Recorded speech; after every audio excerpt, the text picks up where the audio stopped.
stay olmalı.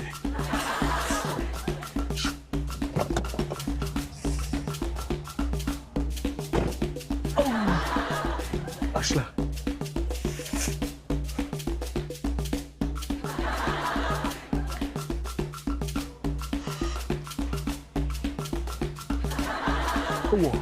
Stay olmalı.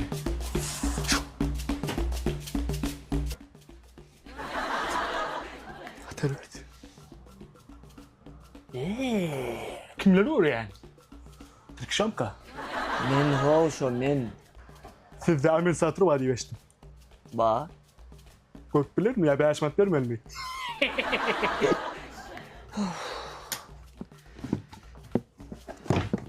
Şun pulunu versen razıysan.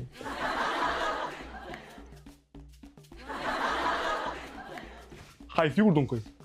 Yaponiyankı. Tüğdeki çoya. Gatfol. Çarşaf. Dörtünem çalışacak mı? Benim başını sürücüm Amir Satır sıdan o var. Şunu koy. Basacak sürtüğümsü de ya sana. Tamam. Ey!